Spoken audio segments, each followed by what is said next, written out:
Hey guys, so I'm going to recap my meeting today with a senior VP at a real estate company that has over $5 billion in holdings, 14 million square feet of retail and warehouse space. These guys are the real deal. I learned 3 things from them, and I'm going to share them with you today. They definitely can change your life. They can change the way that you operate your business, and I think that they're just general principles for life that anybody can implement. So what are they? The first thing that I learned is you don't have to be cutthroat. They built their entire real estate empire on the principles of taking care of people and doing the right thing. They're not a cutthroat business. They built $5 billion in real estate off of this philosophy. What does that mean? So in terms of developing large commercial properties, there is a lot of politics involved. There's a lot of competition, and sometimes you do have to eat the other person's lunch. You got to take the land from them. You got to push forward when there's opposition from the communities, and they just didn't operate this way.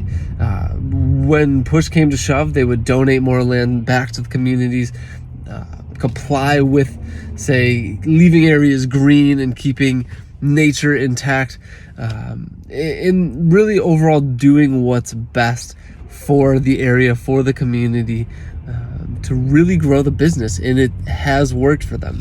The second thing that I've learned when I was talking to him was that you can get your inspiration from anywhere. The inspiration for about 90% of their buildings came from Barnes & Noble, one of their tenants that was already in when they bought a piece of commercial property back in the 1980s. They saw Barnes & Noble, the way that they did it, and they copied it. They modeled all of their locations from Barnes & Noble, which I thought was really cool because the location that I go and work at is owned by them, and it looks like Barnes & Noble, which I thought was pretty cool. So the third thing that I learned goes right in line with taking care of the community, doing the right thing, and not being cutthroat, and it's treating your tenants well. So if a tenant is late on a payment, if it's really just coming down and communicating with that tenant, hey, like, just let me know, I'm whatever you need, I'm here to do it for you, I can help you out. Please just let me know that if you're gonna move out, or if things are tough, or if you need something done, let me know sooner rather than later so I can get it done. And down the road, this approach of always being tenant first, employee first is another thing. Taking care of that employee so they take care of the customers is the same idea. Take care of the tenant and they're going to take care of you. And so their philosophy was, hey, if we have a tenant in residential, commercial, whatever it may be, and they're struggling with something, do everything in our power to make it easier for that person.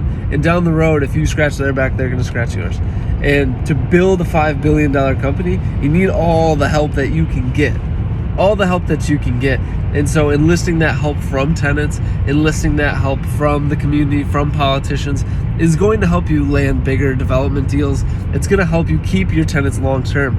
I'm in the residential rental game, and I've had tenants for 5 years, and they stay in place because I do treat them well. And so I really resonated when he was saying, hey, you got to treat your tenant well and they'll treat you well. The fourth thing that I learned from meeting with the senior VP today was that he surrounds himself with people that are smarter than him. So if he's doing that at a senior VP level, and the amount of knowledge that he had in the retail and warehouse space, and the development space, and the acquisition space, if his main focus was surrounding himself and having the humility to say, I surround myself with people that are much smarter than me, that spoke to me a lot. Because look, we hear it all the time. We hear it from the Henry Fords of the world, that they're not going to fill their head with things that aren't useful to them, right? Henry Ford on trial said, I'm not filling my head with those useless facts about useless trivial facts, right? He says, I hire people to do that. And so if you want to make it to the top, the upper echelons of life in general, you gotta surround yourself with people that are smarter, right? One of the things that I've been using a lot to grow my business online is Fiverr, and I'm not anyway affiliated with them, but using Fiverr or Upwork to hire people that are great at design, great at video editing, can make an app, whatever it may be. You're hiring someone that's smarter than you, so you don't have to waste your time, and you can use your time to do the things that you're best at, because you want to keep doing the things that you're best at and maximize your time. And by maximizing your time, you really are outsourcing the things that other people you can hire for pretty inexpensive to get done. And the last thing I realized, number 5, is that we all have our beginnings.